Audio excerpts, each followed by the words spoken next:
white IKF belt up there, but someone misplaced that somewhere. So Yeah. What was that sign by the front? The lights? oh, you like that? Yeah, what is that? Hometown martial arts? Damn, that Yeah. is sick. Yeah, dude, you have no idea. This place just kind of keeps getting cooler and cooler the more stuff we add to it. Gene Kim is coming in soon to do some more painting, and yeah, we just kind of keep filling in the space a bit, dude. So just Yeah, moving right along, man. Signing people up, and we haven't even really started advertising the new place yet. yeah, dude. Every time I see a video of it, like there's something new. Like the trophies, the pictures. I saw the bathrooms were painted.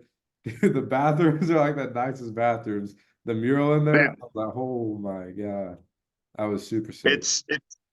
it's kind of cool to have like not only the coolest facility. I realize my dick is like right in this shot. Wear my tie shorts too early in the day.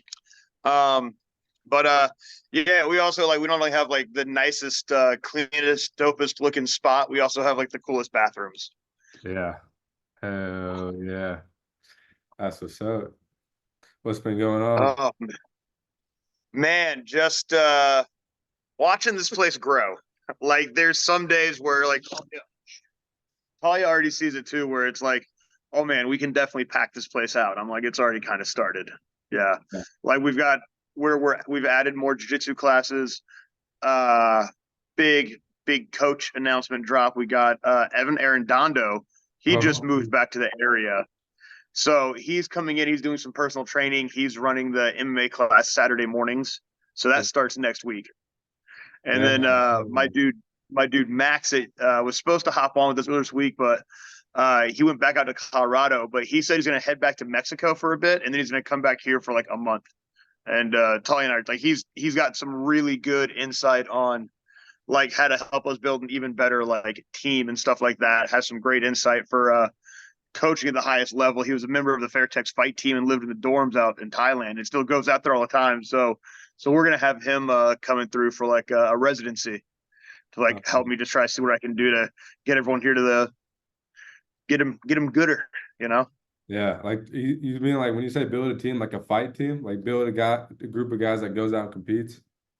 Yeah, I mean we have like our like misfits that are here in the morning, midday, and noon or in the evening.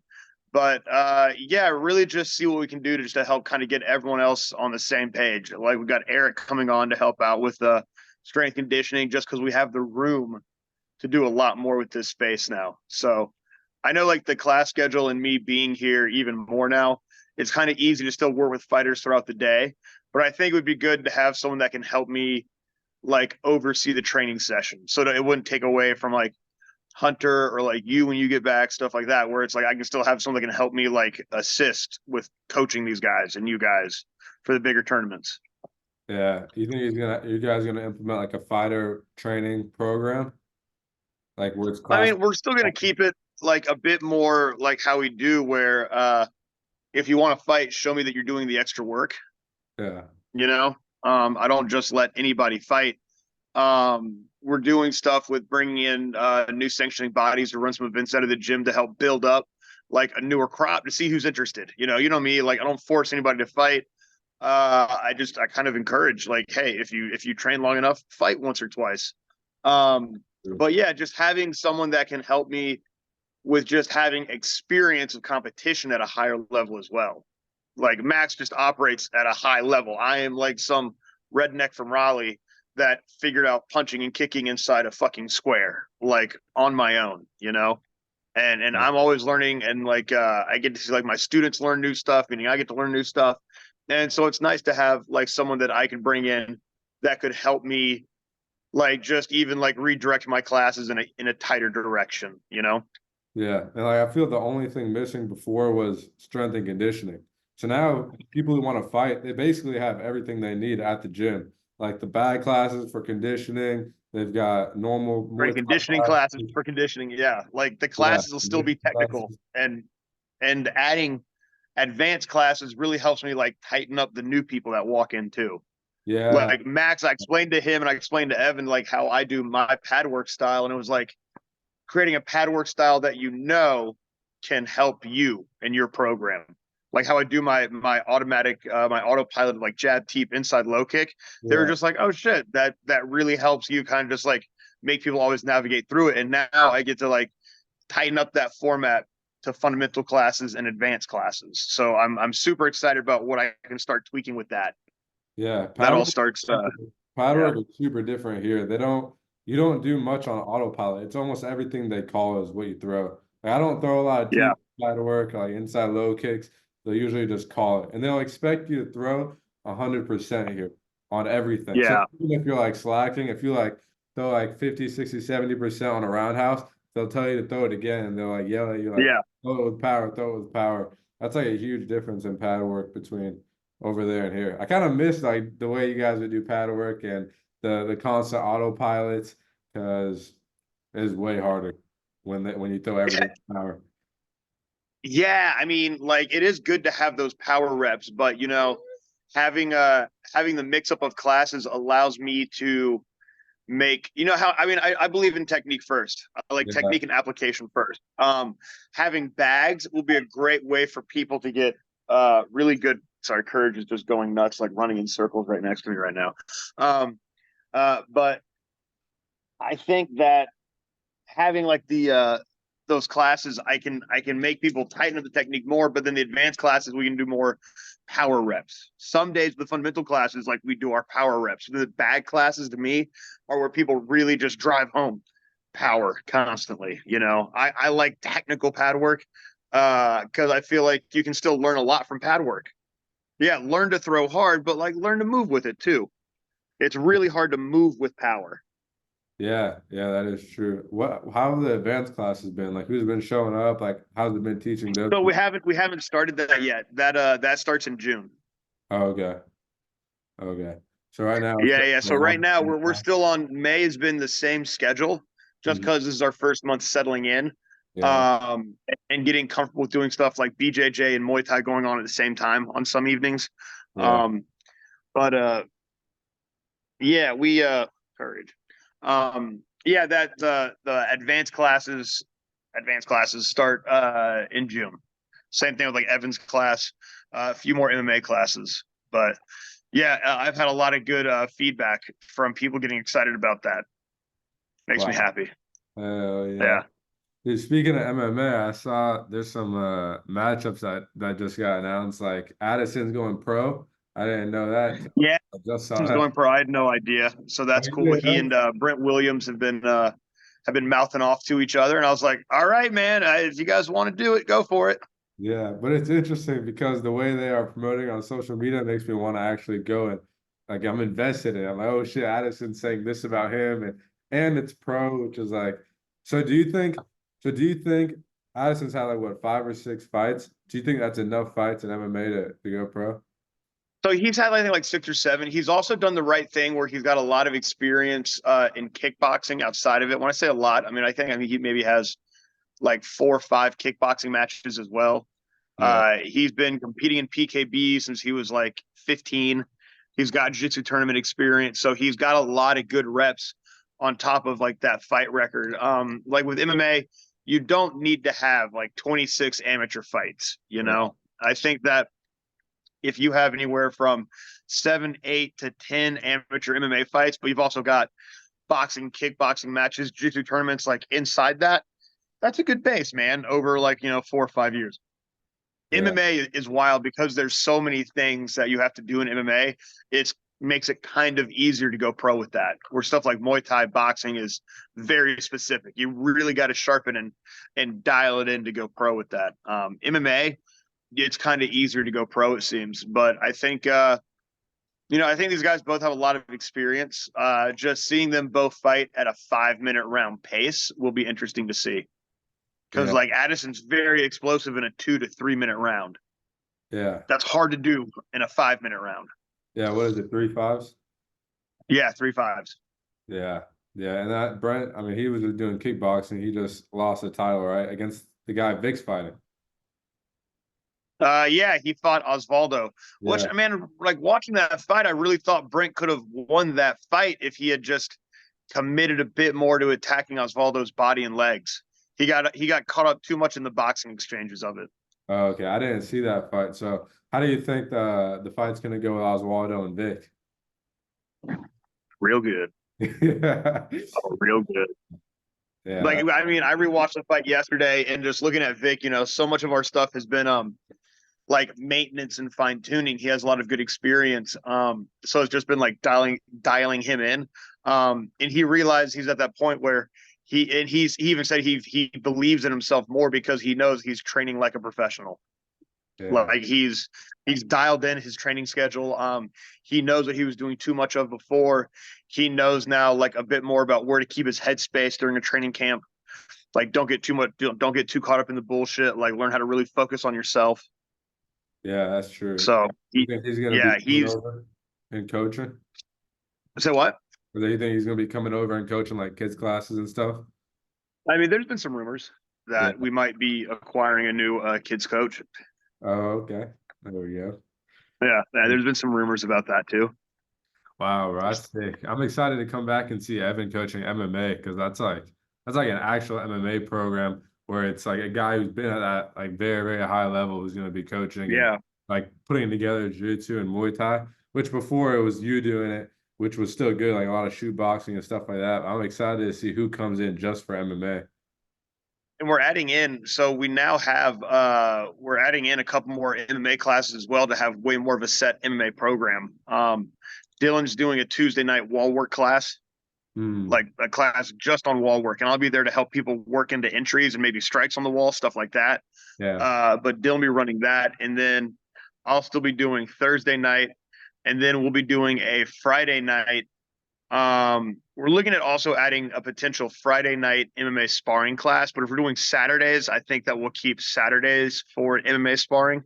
I've been letting my guys get good technical MMA rounds at the end of my Thursday evening class, and they've been looking really good doing that. So we were thinking about adding a Friday evening class, but we might just still keep it like the Tuesday, Thursday, Saturday, because that fits in really well around our set BJJ and our set striking classes. And Yeah. we've been having a lot of fun seeing guys that are taking our classes and they can interpret everything they pick up in class right into MMA practice. It's really fun to work with like this greener crop of MMA guys instead of trying to like learn how to communicate with guys, then try to get them to train with each other. Like you always hear me talk about the blue room. That was really stressful sometimes because I was trying to work with people that had never really been instructed on like scenarios and drilling and problem solving. What was the blue Like room? so that's where I started coaching full time, and that's what we call the Forge Fitness of Yeah, Cary. sports We just fitness. called it the Blue Room because it was all Um, blue mats, blue wall pads. It was the blue ass room, yeah. and we got a lot of good work in there. And like Cornelius is back in here after breaking his leg. Love that. Yeah. He and I were talking about how when we used to spar MMA, like we were fucked for like the next month because of how hard we'd go, and it would just be a lot more wear and tear than actual like learning. And now these guys are getting really good technical, like full MMA rounds. Where we're gonna start measuring out like the intensity when a fight's coming. So super excited to see what Evan can help us with the MMA program. Yeah, I noticed like the space is really good for MMA sparring too. Like you've got the wall pads up and then the cage on one side. So it's like one massive area where they have walls on every side to do MMA sparring. Oh yeah, dude, it's a whole on like insane asylum corner over there, man. I love looking at like I love seeing the cage panels and wall pads. Like these guys are getting some really good active rounds that we really couldn't get at the last place. Yeah. Yeah, hell yeah. So do you split up the room for like MMA on one side and then Muay Thai on the other on Saturdays? Or do you do like MMA first and then Muay Thai? Well, so we'll be doing MMA from 10:30 to 12, Uh, and then we'll probably be letting the MMA guys get if they're not doing Muay Thai sparring, let them get some MMA sparring in the corner while Noon is warming up on like bags and shadow boxing and in the ring. oh, that makes sense. Yeah, Yeah. I saw Riley sparring someone. I don't know, I forgot who he was sparring, but I saw him in the ring. I just thought, man, sparring in the ring is gonna be like so beneficial. Ring control and actually like having that feeling of being inside a ring versus just having that like open space all the time. Yeah, it's been really cool to see everyone applying ring control that they didn't know they knew. Yeah. Yeah, that because everything I preach is like step here, step there, step this way, not that way. Here's what you do when this goes wrong. See, like people that haven't used a ring are recognizing where the corners are. Like they're like, oh shit, like I know where I'm at inside this. And I'm like, yeah, it's just footwork is footwork. Footwork is for ring control. And everyone here has good footwork. So people are realizing, that they know how to use a ring, even though they haven't had one before. Now they just get even more reps in with it. Yeah, yeah. I remember my first couple of fights, like following someone and putting myself on the ropes, and then like just that last fight in Myrtle Beach, it was like even though we didn't have a ring, we didn't practice in a ring, just all the reps we got inside the gym, it was just so easy to keep the center of the ring. Oh yeah. You keep your footwork tight, you know how to control the middle. Like if you take big steps, you just run yourself into the wall, man. Like everyone makes that mistake. There's a lot of people that have a boxing ring in their gym and they don't know how to use it as the training tool that it is. Some Yeah, people are just like, yeah, just spar in there. And I'm like, no, you're getting a fraction of what you need that ring for. yeah, facts. This is a huge advantage, which is sick. All right, I got some Yeah. questions to answer from Oh a hell couple yeah. weeks ago. So let me see here. So the first one, this is pretty simple. Is it realistic to travel if I don't know the language? Yeah, I would say so. I would say like 95% of the people near me, like in this area, they don't know English, but I mean, I can still communicate with everyone pretty well. And all the trainers know basic stuff. Like they can communicate with you Yeah. by showing you. Like, so if the trainer needs to like correct your technique, they'll just show you something and then like have you do it a couple times and like they'll tweak your form with by like moving your body where it needs to be. So they don't really have to explain a lot here. So yeah, definitely you can definitely travel without knowing any Thai. I don't know any Thai. So There's a big advantage to being an American because our English language is so simple. So many people understand the basics of the American language. So yeah, everywhere you go, someone's going to understand some really basic necessities. Not everyone's going to know German or Japanese wherever you go, but yeah. everyone's going to understand a little bit of American. Yeah, that's true. And especially like at FA group or a lot of the bigger gyms here, there's so many foreigners that just cycle through that know English. The trainers, I mean, after training for years and years and years with English speaking people, they pick up things and I mean they can teach pretty well, even if you don't speak English. Yeah, it's also fun just to go to a place and just figure it out for yourself. Yeah, yeah, Like, that's true. yeah, you've been very good. Like when the first time we took you to Myrtle Beach, you're like, "Oh, this is Myrtle Beach," and you were just off. And I was like, "What the fuck? Where's this kid going?" Like, you're like, "Oh, well, I'm at this new place. I'm just gonna go explore. I don't know anybody." And they're like, "Yeah, I'll go check it out." So like your mindset kind of naturally helps. Um, you're down to go to a new place and just figure it out when you get there. Yeah, that's super true. Like today I was at the mall and no one, the thing is, if you're not in the part of Bangkok I'm in, if you're not at a like a Muay Thai gym, no one speaks any English. Like I was at the mall and no one spoke English, but it's just fun learning the different Thai words and communicating with people. And it's funny too. So because they don't understand you and you kind of have to get your point across. So I mean the whole thing's an adventure. It makes it more fun and more exciting to go out and explore. So next one. What's the biggest difference from training in the US versus Thailand besides cardio? So I think we kind of talked about this before, but I would say the biggest thing is heat and hydration. That like caught me way off guard. But I've been drinking a lot more water now. They want you to hit way harder on the pads. That's the second thing. And then I would say the third thing is there's way less instruction and like coordination between everyone as a group. It's more like everyone's doing their own thing. So you kind of have to, it's on you to work hard. Like a lot of times the Thai guys will stay together and they'll just go outside and there's like this long street right outside FA group and they have like a tire with a rope. They'll wrap it around themselves and do like weighted sprints with the tire behind them. They'll do sprints, they'll do like ladder drills, but no one tells them to do these things. They'll just go out and do it. So like it's a Uh, lot more on the athlete to make sure that they're doing the yeah, right things instead of that's just something you hear me preach. Yeah, like in America, like some people try to like force someone to do stuff. Where like with me, like the ties dude over there, it's like the guys that go far are making themselves go far. yeah, Like the coach can only do so much. It is always up to you to also be as fight ready as possible. Like people that blame their coaches on a loss, like if it's something grossly technically wrong or the coach is drunk to corner you, like yeah, that's pretty wrong. But like if a fighter's out of shape, the fighter should have been training hard. Like, Yeah, here a lot of the yeah, fighters take responsibility for their own conditioning, kind of like what you do. Like it's on you to do the conditioning and the stuff outside of just pad work. So, and I mean everyone wants to do it. Like a lot of the times here, the ties are doing it and pushing each other to go do it in a group. So there's like a lot of camaraderie. Every morning the runs, it's like the same group of people going on the runs. It's the same group of people doing the extra work outside of class. So I mean, I think it's just the culture here is to go outside of class and do things on your own. Versus like in the US, maybe you have a strength and conditioning coach and you have a nutritionist and all these things, all these people help you. But at the end of the day, if you don't want to do the extra work, then I mean you're screwed when it comes to finding someone who does want to do the extra work or finding like a Thai guy who's out here doing all this extra work outside of class. That's huge.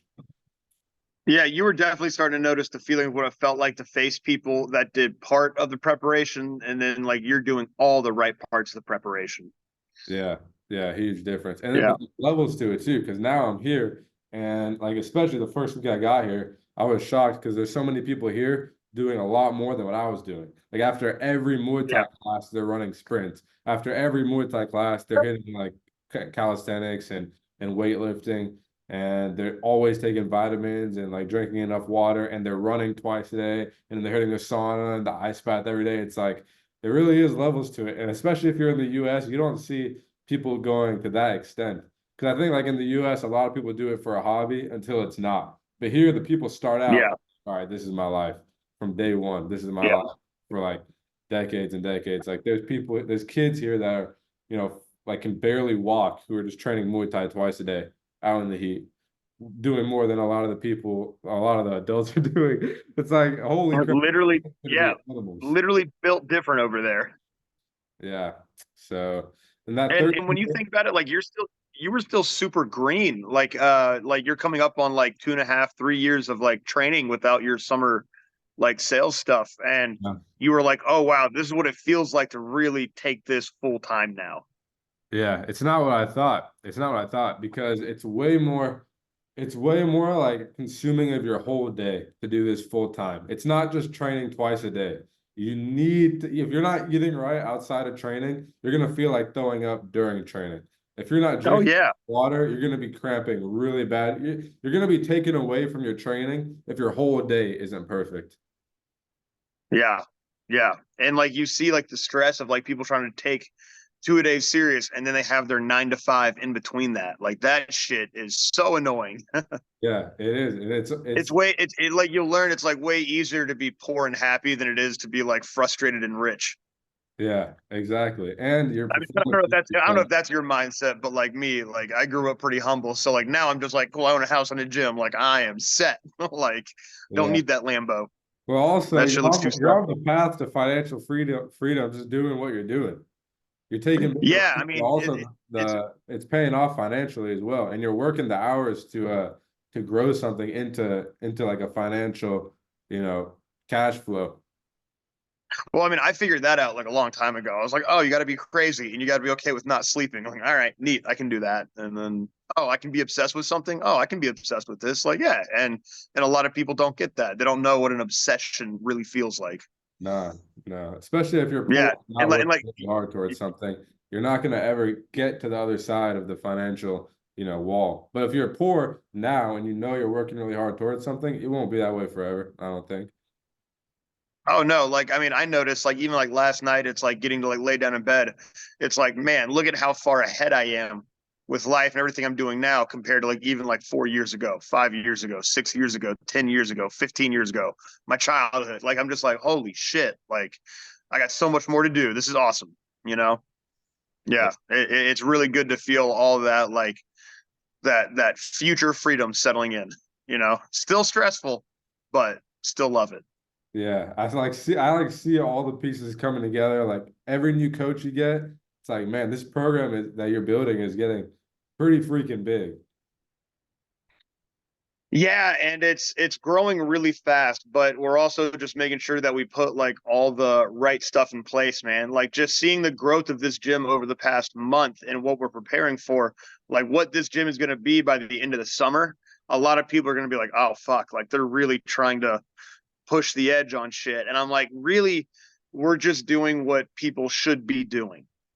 Yeah. A lot of people like do the right thing to a certain point and keep themselves around that certain point where like you see me like I have a really hard time feeling accomplished with something. Like I feel super accomplished with this gym and now I'm like, well, I got to outgrow this space. Like I have to outgrow this space. Like, I I train guys that win some titles, win some fights, that go pro, and I'm like, oh, I got to train more fighters now. Like I got to keep growing that. It's like I'm very happy with results, but I'm also one of those people where we got to go to that next that next thing now. And Yeah. it's not a massive leap. It's like it's little steps at a time. Little steps at a time. Yeah. And I mean, you told me at the start that the gym's already growing, you're not even marketing it. It's just there and people Yeah. are coming in. Yeah, we just started running an ad for like one of the more recent videos about showing the gym in full swing. Mhm. And Talia noticed it too, where it's these people have had eyes on our gym for months. Like it usually takes a person 3 to 4 months to look at our profile and then come in. And Yeah. and I get it. That's just how people are wired now. Like post quarantine world, man. I get it. People got to look at it for a couple months, where instead of like, oh, I'm just gonna go do it. And people are now seeing the new space and they're like, oh hell yeah, I'm in. Yeah. Yeah. Like I had a dude that came in on Wednesday night. What's today? Today's Friday. Man, these days are just fucking everything ends in a Y. Yeah. A dude came in and he was like, yeah, I saw the last place and it looked a little cramped. It was already kind of filled up. And he's like, oh, I saw like there's more room to move around here. And I'm like, yeah, got him. Like I Yeah. told people we're missing the like the aesthetic, the space, and like some bags. And Yeah. and I was like, if that was the missing ratio from like the 4-to-1 sign up ratio that we had, then I was like, oh well, there's just like anyone that walks in here, it's game set match. Like Yeah. unless maybe they happen to live 2 hours away. Cool. Like sorry, maybe it Yeah. won't work. I mean, I can guess you're just gonna get a huge influx of people that are just like that guy that have just been watching and watching and watching and on the fence. They were kind of like nervous about their environment, or they thought it was too cramped, or they didn't see any bags. That are gonna see all those things like solved now, and a bunch of new people are probably gonna come in. Oh yeah, it's already started. It's already started, man. Sorry for getting up and moving around. I need to get this thing like fixed so my ADD doesn't keep kicking. Um, but yeah, like people walk in and I love people that have just been in here for the first time and then they still say the same thing. What they said at the last one was courage. Hey, courage. It's just a landscape. Um, they said it still feels very homey. Like it still feels very welcoming. Yeah. Like they come in and they enjoy being here as much as they enjoy the classes. And I'm like, yeah, let's fucking go. Yeah. Hey.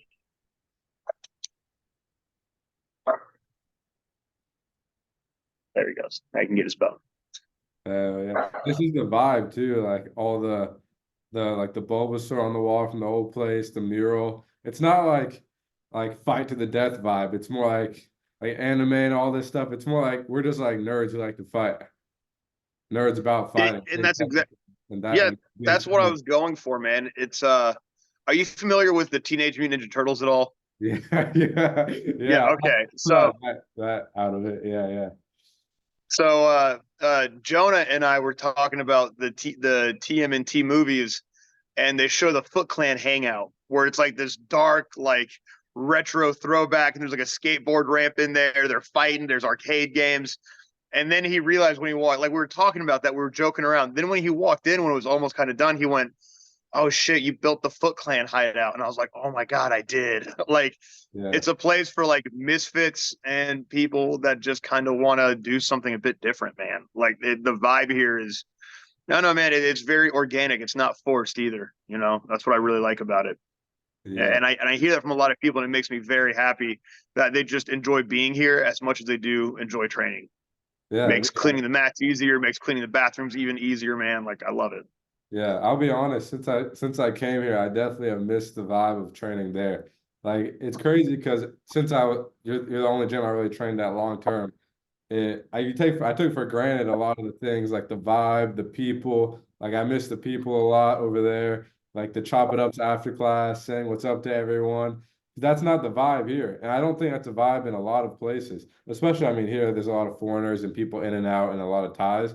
But just the vibe of everyone being so welcoming, so friendly. being able to just like shoot the shit with people after class.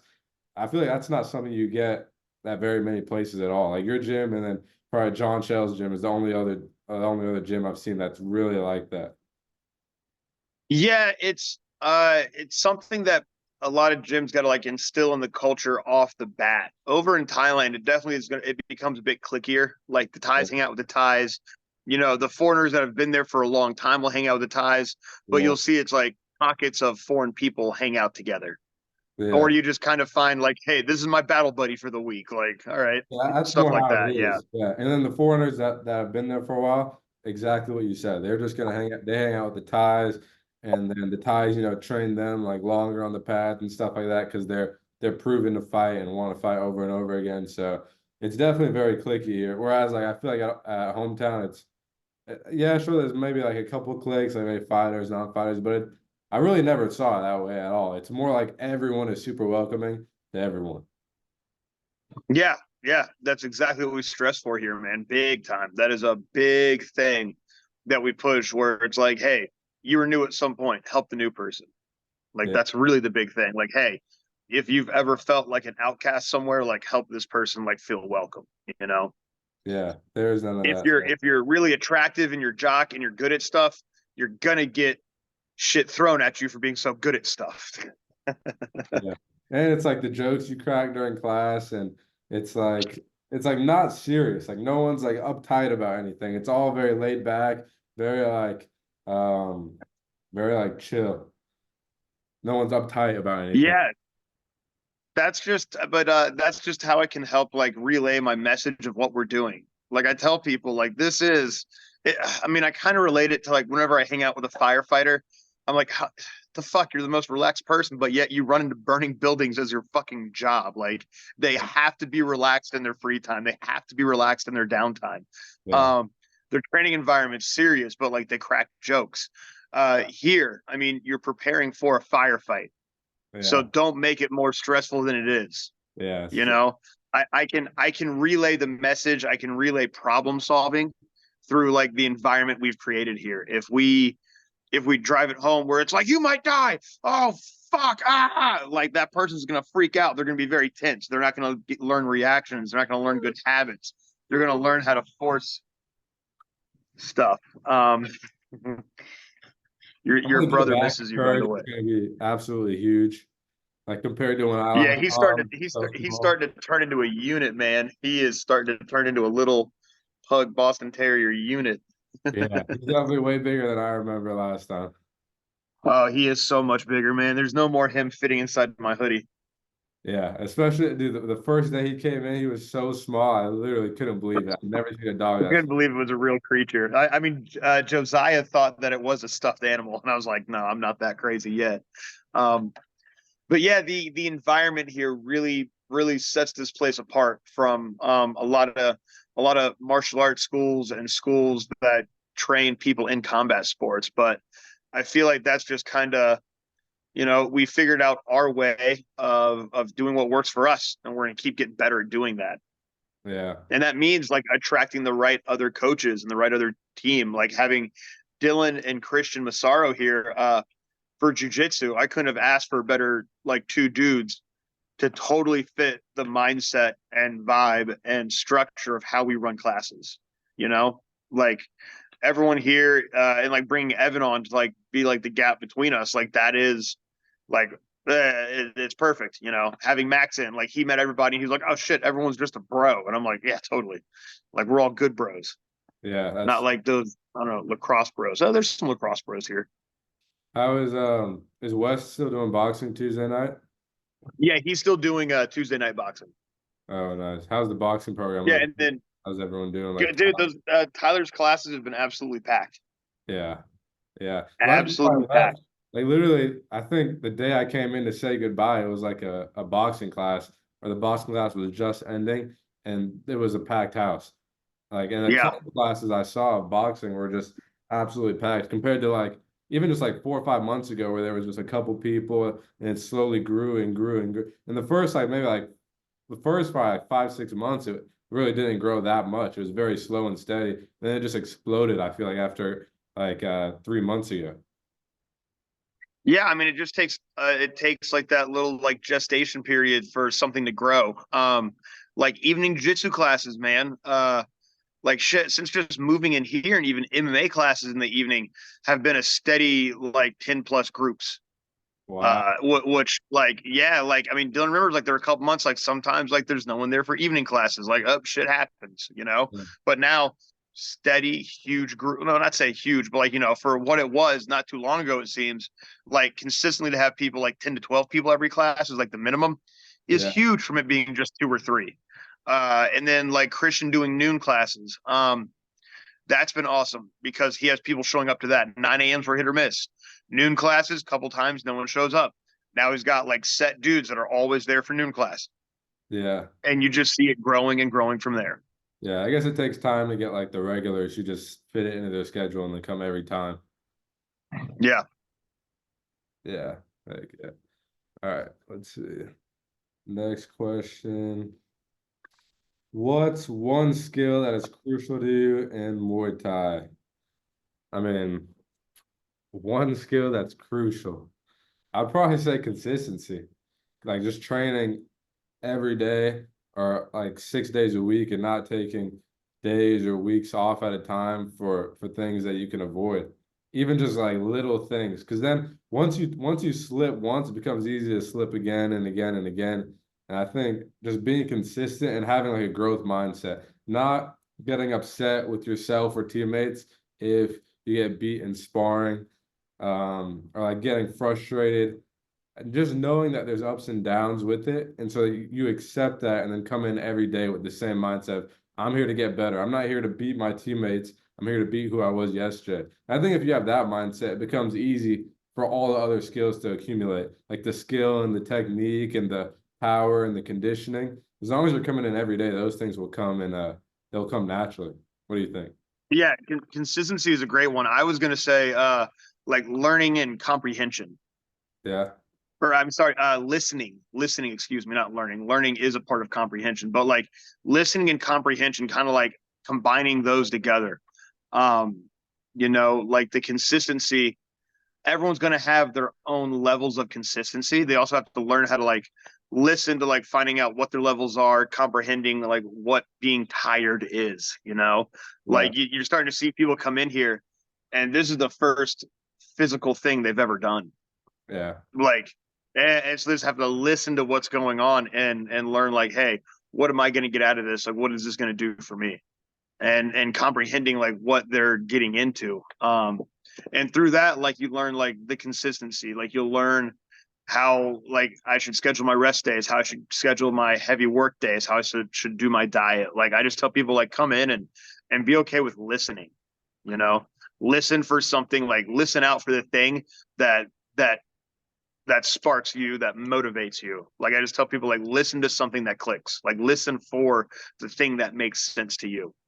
Yeah, I think it's super easy to just get lost and just going through the motions, especially like listening to you teach while you're like showing a drill or because I feel like Hello, every sentence you say is Tyler. is something like useful. And like every sentence someone misses is like something that could help them. Like when you're breaking down a technique or when you're explaining the drill, I feel like it's so easy. Like you clap and then it's like, oh shit, now what are we doing?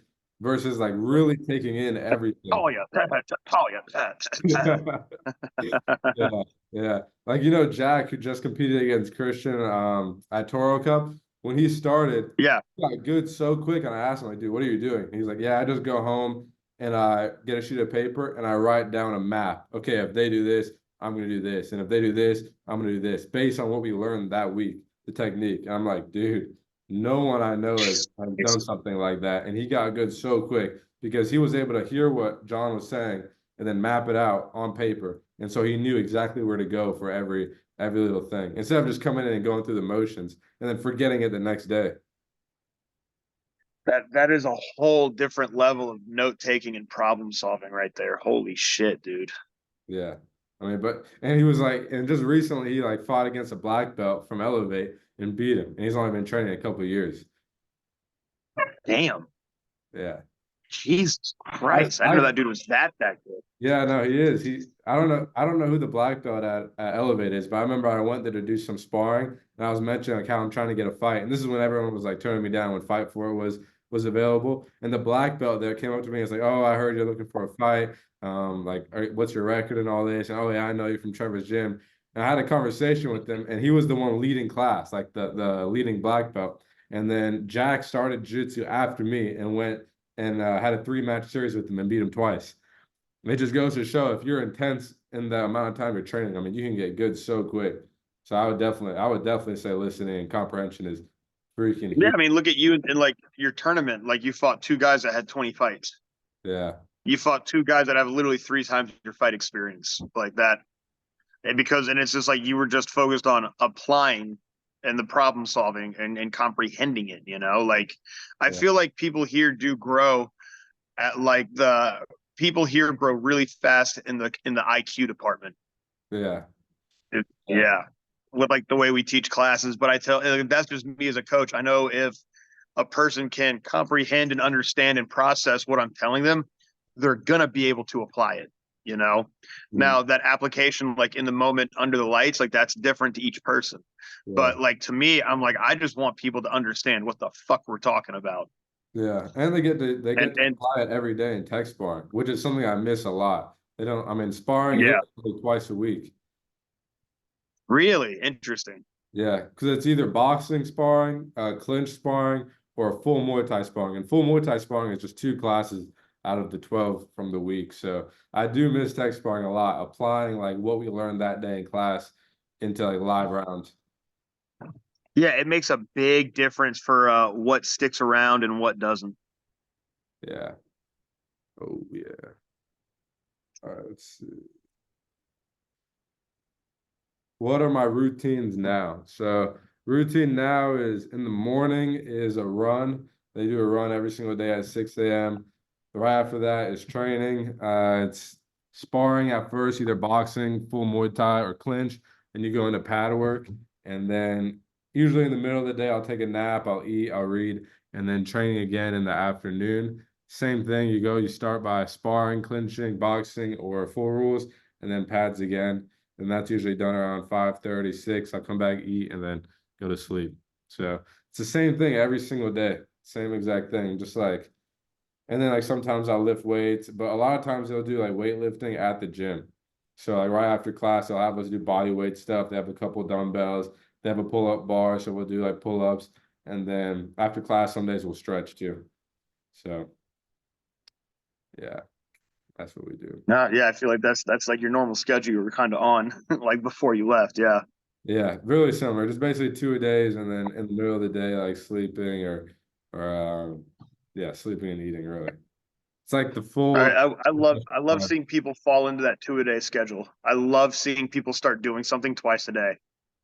Yeah, I think it's a huge difference I in love life today too, because you come to realize how important it is to rest in the middle of the day and eating right. Like I was saying earlier, it's like if you're not eating right, that second session you're gonna go to it, especially if it's a hard session like a pad work session, you're gonna like feel yourself wanting to throw up. You're gonna feel yourself cramping. So yeah, when you go into 2 days, you need to make sure your whole day is basically perfect. Like, you got to be stretching. Without stretching, I mean, you're gonna be super tight and cramping. So yeah, a lot of big differences from 1 a day to 2 a day. Yeah, I don't know. I encourage people like I don't know. I think I love martial arts in the gym so much because uh it's if doing a 2 a day, a 3 a day just instills a different type of like discipline and like structure in your day to day. So like to train 2 to 3 times a day, you got to like really be planning out your day and your week and your month. I tell people like, yeah, being someone that can train twice a day becomes a big help for like everything you're doing outside of martial arts as well. Yeah, that's true. Um, they asked me to fight June 7th, but I took it initially, but then I realized, dude, I fought 4 times in the last 2 months. So, and I have this year, I'm 2-3. So I was like, you know what? Let me take some time off and get better, like time off fighting, like 1 or 2 months, and really get better and fall into this 2 a day system because I feel like I'm getting really good with the 2 a days. the hard, pad work session. And although I feel like I'm not learning new principles, like how you would teach principles, I feel like the reps I'm getting in are a lot, like my technique is very smooth. Yeah, It's you're so sharpening basic. everything up a little bit more. Exactly. So I want to take a couple of months off and really just like dial into this routine and getting a ton of reps in before I fight again and like be a lot better than my last fight and have a good jump in skill before I fight again. Yeah. Have you made a highlight of your last fight yet or anything? No, no. I honestly watched Get Back. I feel like there wasn't a ton of highlights. I was gonna post like the whole Oh, thing. I saw like me being me, I saw some really cool moments of like when this guy was meeting you in the middle and you were fighting him like very in tight, and this look on his face, he would be like, motherfucker, why are you standing there? Like I really liked there were a couple moments that I really liked of what I saw you doing. And especially like your autopilot, like your teep and your inside low kick Yeah. was allowing you to control him stepping into you, because like he was just kind of taking one step, one strike to you, and you were like, well, here's two or three strikes. Now here's my follow up. So a lot of times, like he would enter into the middle of that ring, and you're like, I was here first, boom, and Yeah. yeah, like there were some things that I saw that were really fucking cool. I might just like piece together. Yeah, that'd be good. That'd be good for sure. I need to go back and watch it too. I watched it once and I was like, all right, I need to get better. Especially like, like that guy. I mean, he's probably training twice a day for 3 months and with like Well, I mean, that guy one- also, like, I couldn't believe the fucking size difference. Like that dude looked like he was Tyler's size, for fuck's sake. That guy yeah, looked so big.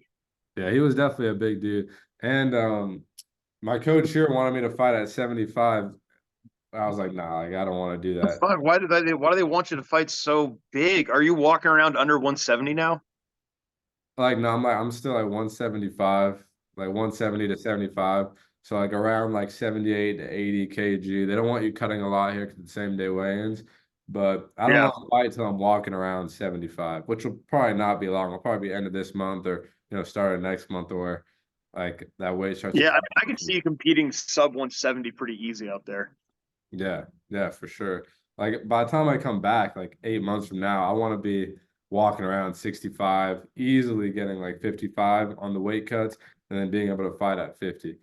I feel like that's a lot more my Yeah. class where I'll be like the bigger guy or definitely not be the smaller guy at those weights.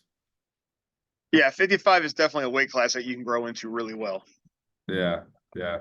So probably do that. And then I I don't saw know, and maybe by like 25, 26, you might have to fight at 70 or like above 55.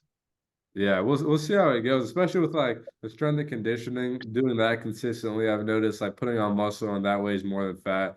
So it's getting, I think as the years go on, like every time I fight at 55, it's gonna look a little bit different. I'll be a little bit bigger until one day, like, yeah, fight at 70 and the weight cut to 55 is too hard. But let me ask you this: when a fighter goes pro, do you think they should cut more weight because there's more on the line, or fight at the same weight they were fighting at amateur?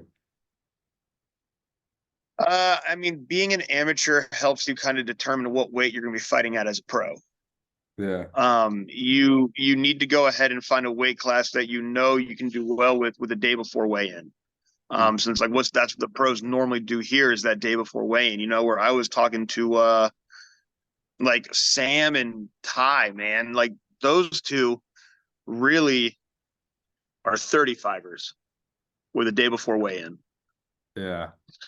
And those two kids at 35 would be absolute fucking animals. But right now, they're just learning how to fight and like get themselves to like, if I know they can like Sam pretty much wakes up at 45, Yeah. like doesn't cut any weight to make 45. Ty, same thing. Like those guys wouldn't even really have to do that much of a water cut to make 35. Mhm. So I believe like you don't need to go pro, then drop a weight class.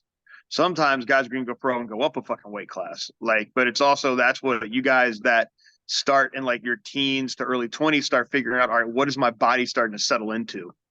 Yeah. Because like Jason Price, for example, that kid was so goddamn like scrawny and wiry as a teenager, but now the older he gets, I was like, dude, you're looking more and more like a fucking welterweight now. Like, what is this? And you guys are like the same age.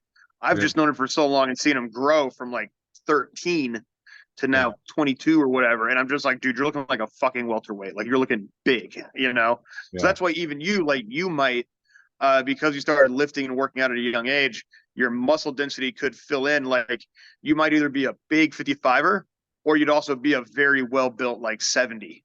And I'm like, man, so you've got like room to grow into stuff. Yeah, that's true. Like even Yeah. seeing you fight that big, even you seeing you fight that big Brazilian fuck at 79. Is that what that fight was at, or what? At 180? What was 76. that? 76. 76. Yeah, God damn, it got big. Yeah. So like that guy was big for 76, but like yeah, maybe like you could grow into like 70 if that was you at 22, like having to eat to go up to that weight class. Yeah, that's true. And I feel like, well, Muay Thai weight classes are a lot like smaller. Like it's not 55, 70. There's like 55, like 54, 59. It's like every 5 pounds, right? Yeah, every 5 pounds. Yeah.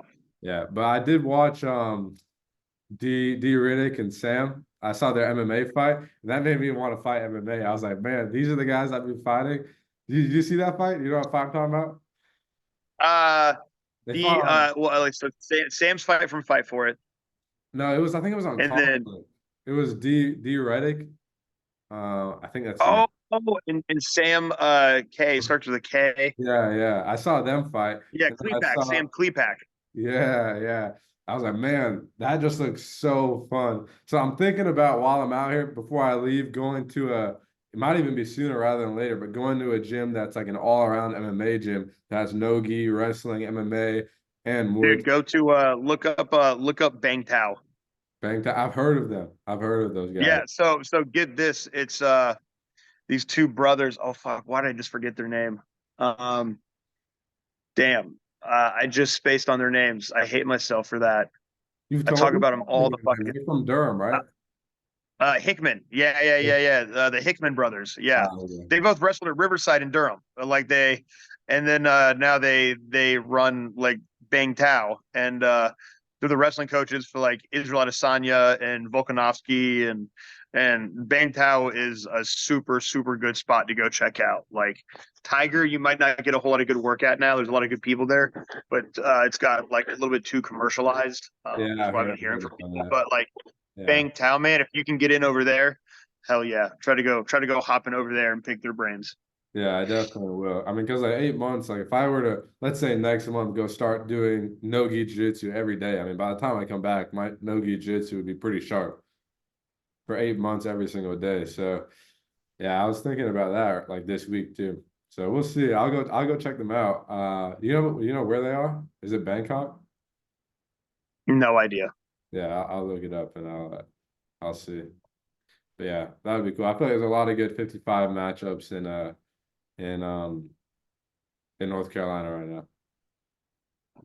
Oh, for you, absolutely. Yeah, dude. 55, you'd have a field day in that weight class right now. And even in like South Carolina and Virginia and like rule sets with head kicks or elbows and stuff, that would go like really far for you.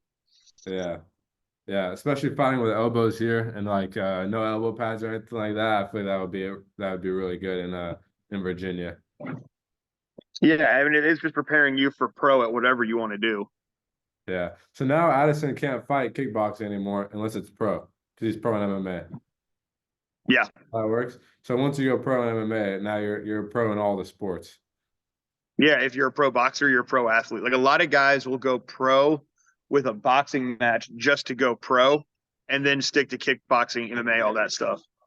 Oh, I see. So you think I should have, so in your opinion, I should have some MMA fights as an amateur before I go pro in any sport? Yeah. Yeah.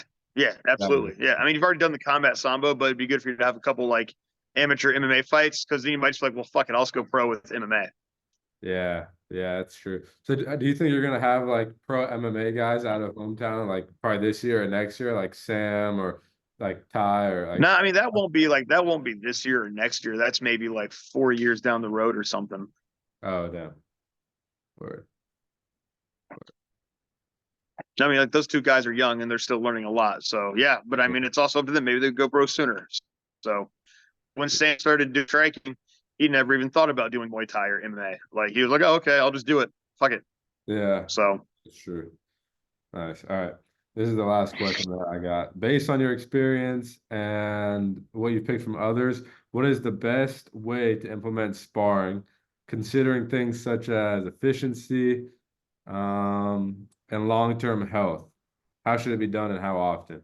Yeah, we had a podcast on this in the past, but how often, like I remember the days where we wouldn't even do tech sparring or sparring unless it was Saturday, like back in the Knuckle Up days.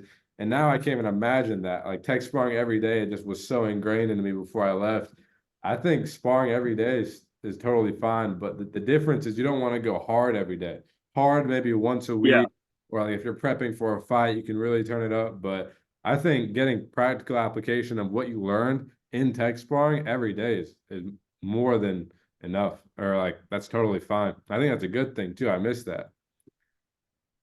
Yeah, I mean, I think tech sparring every day, like applying, or if even if it's not tech sparring, doing like some type of technical drilling that is active and problem solving based should be done pretty much every day. Yeah, And then on the weekends, yeah, save the hard sparring for Saturdays. But even then, think about how close you are to a fight time. Like I still think like on Saturdays, you hear me talk about it. Like, yeah, we're turning it up to the body and the legs, but to the head, like maybe 65, 70%. Like if you don't have a big fight coming around the corner, like then keep it like 60, 65% to the head, you know?